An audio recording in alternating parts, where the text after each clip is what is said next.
Thank you for joining me for another Quick Hits conversation. I'm Dr. Robyn. With me today, I have Stephanie Byrwa, Simon Coles, and Eric Smith. The question I want to ask is, what does it mean to be a better human being? Eric, can you kick us off? Yeah, absolutely. I love this question. When you think about what it means to be a better human being, that it really boils down to, four core things. And that is awareness, kindness, empathy, and acceptance. Being a better human being means becoming aware of how you're impacting the people around you. It means being kind, not only to others, but to yourself, which is a major thing.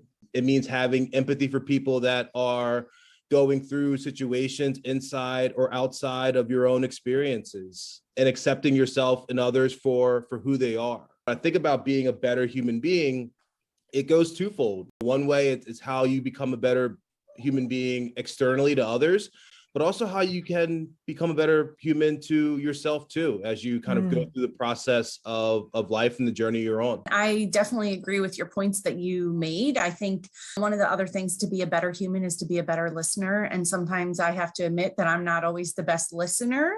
And sometimes I'm like, but you're not hearing what I'm saying, And so I think having that full attention and giving your whole self. I think we can all be so distracted anymore. I think being a better human helps, with being a better listener and really giving someone their undivided attention. I think sometimes I get distracted with my two kids and I don't give them my undivided attention. So I think that's something to be a better listener and be empathetic to more people, not just here at work, but at home.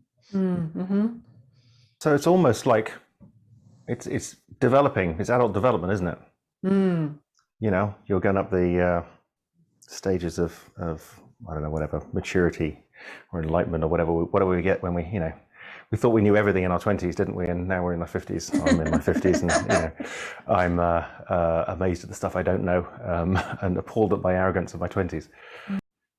Yeah, it's a process, it's something that it's not just kind of like a one-stop state of mind. It's an ongoing process to become a better human to yourself and others. It's something that you have to continuously work on. And as you just mentioned, it's something that, as you continue to mature and grow and learn more, you're learning different things about yourself and what it means to kind of, become that better person. I think we think about others, but we don't always think about ourselves. So that's a really good point to say, you know what, maybe we should be better to ourselves to help be a better human to many others. Self-love. Yeah. Self-love. Yeah. So I wonder, is being a better human, is there like a standard which we would all agree on? Or would we disagree on what a better human, what the characteristics of one was? And I'd like to think there's a fairly standard thing, Well, Simon, I know you know this about me. I kind of have two rules in life: be nice to me and don't lie. And if you can manage to do those two things, I'm pretty happy with who you are as a human. Everything else we can work out. There are sort of, my current challenge is balancing sort of, love for self versus love for others and things like that. And some of those decisions are pretty difficult, pretty fine. Is there a dichotomy? Like you have to either love someone else or love yourself? Both isn't an option? Well, that's the thing. It's like both is an option. So where's the trade-off? Both exist. Both are facts. So how do you trade both of those off? You can see, people sacrifice their own happiness for somebody else who doesn't care, and blah blah blah, and all this kind of good stuff. As once you've got beyond the sort of toddler stage of beating your sister up or something like that for the fun of it, generally a lot of these better human things are difficult judgment calls. Simon, I think I agree with how you're saying different stages of life have different parts, because I think, at this stage in life, I'm like, well, I'm not surprised, with certain people's behaviors and things like that. And I don't feel that I take it as personal anymore. And I just say, well, I'm just not surprised. Like that's one thing I find myself often saying. And I think, that self-awareness, if people really realize how they're acting and behaving, it might help them be a better human to others and be more empathetic. And, we all have, I love that quote, you just be nice, be kind, because you just don't know what other people are going through. And I think we could all remind ourselves, just be kind, be nice.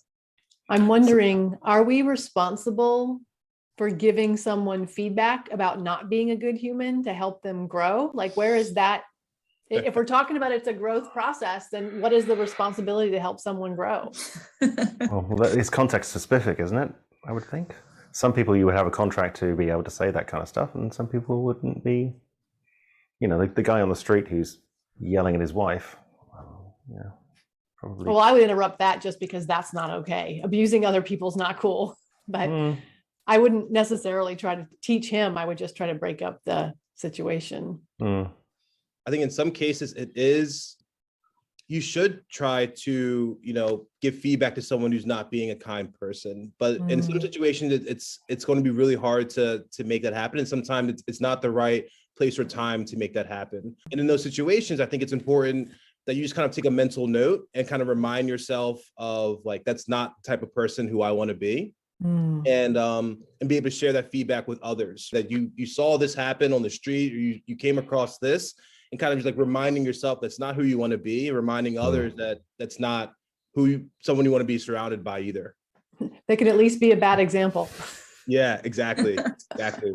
So where does the impulse come from to be a better human, and does everybody have it? I don't think everybody has it. I think some people are just set in their ways, and they're just who they are. And sometimes you have change, but I think maybe it's that you eventually gradually realize maybe I should change. But I think it's that self-awareness that we were saying, that you need to realize maybe life's not that bad. Well, you've got the narcissistic spectrum too, where at what point do you go from, I care about others too much, I'm not taking care of myself. Okay, it's balanced, to, oh, now I care about myself too much and I'm not watching out for other people, and now I'm not a good human anymore. Yeah.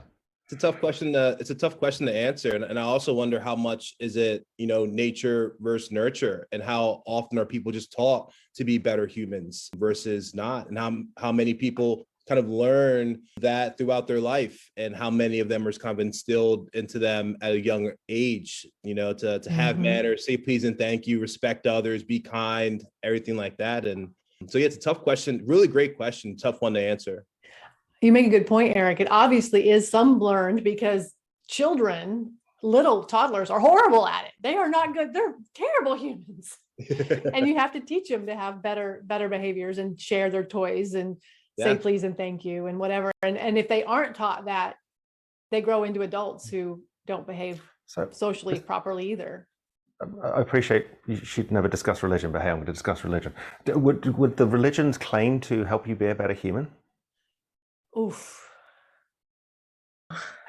Well, because some of them are downright nasty to other humans. I was going to say, sometimes I think when people preach one way and then they don't act that same way, they claim to be one, but they don't always end up showing forward those religious qualities. Maybe religion's a mechanism for judging other people. And that's what I was going to say. I mean, and Simon, and I think Eric, you might know this too, is I grew up in a family that had a lot of religion. There's a ton of religion in my background, and judgment is the very top thing for me. Like, this is right and this is wrong. And being a nice human doesn't necessarily fall into that. If they think that if you've been judged wrong, then they have a free pass to treat you badly, I feel like. In fact, being a nice human is often not judging. Yeah, I think so. I think we've come to that conclusion. Yeah. Add that to your list there, Eric, that your framework was really good. I love it. Now we can add lack of judgment to it. Yeah, definitely. What does that mean for us as human beings, as we move forward to be better humans? Is it about listening and being kind? Is that basically the bottom line that we've come to? Yeah, I think go ahead, Eric. I think you have a long list of what it means to be a better human being. And I think a lot of it starts with intention, like intending to be kind, intending to be helpful and have full awareness and everything else like that is probably one of the best first steps you can make. As you go out the rest of your day and the rest of your week, say hello to someone, hold the door for someone, say thank you, and be appreciative of the people that are in your life that are making a big impact with you. Just show some intention of you trying to be that better human is probably a really great first step. And that is a good place for us to end it, because that is our 10 minutes. Thank you so much for having this conversation with me. enlightened me, and I always appreciate it. I look forward to doing it again with each of you again very soon. Thank you. Thank you. Take care. Yeah.